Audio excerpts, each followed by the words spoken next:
Hello, Reese here from Opals Down Under. Today I'm going to explain what we're looking for in an opal engagement ring.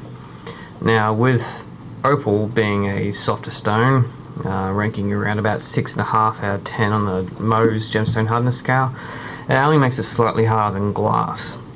So with an everyday setting, much like an engagement ring, what we're looking for is a protective setting and a fairly low or flat cabochon.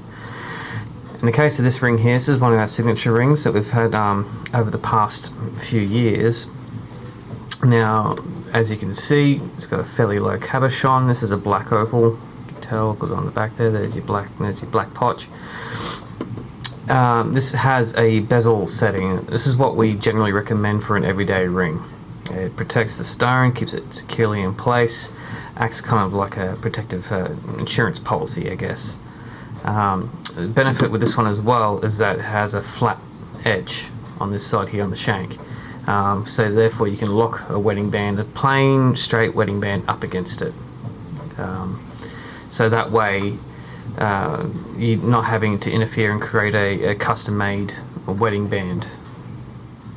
Here we have this is a crystal opal.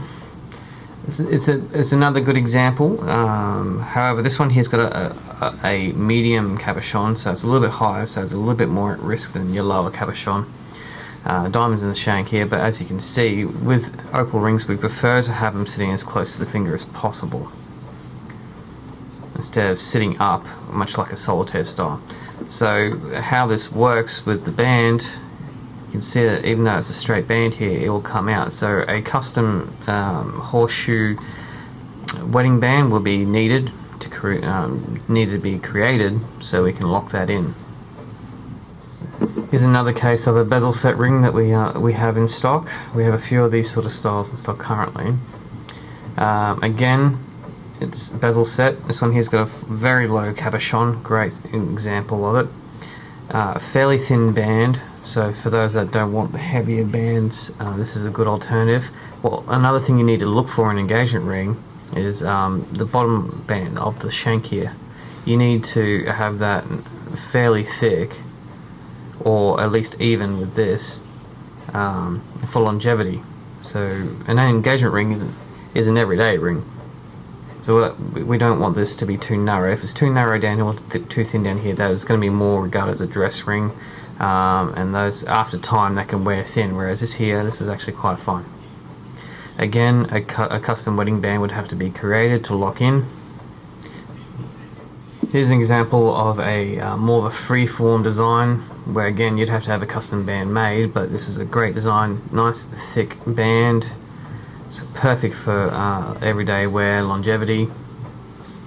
The diamond here sort of tapers in a little bit, so yes, you would have to have a custom band made to sort of lock in. It'd be a really unusual shape, and some people actually like that. We find it more unusual, and we actually do recommend having that done. Again, sits close to the finger. Fairly low cabochon. So another good example of an everyday or engagement ring. This one here is more of a traditional sort of style. Not the biggest fan of this style to be used in an engagement ring. However, people will choose to go with whatever they would prefer. What we generally refer to as a lady die or a Victorian sort of style ring. Sits fairly high up, so it is more vulnerable for knocking. It's a claw set. The diamonds around it actually act as a buffer, so that's nice, but and protective of the stone, but it's still sitting high up, so you can knock that.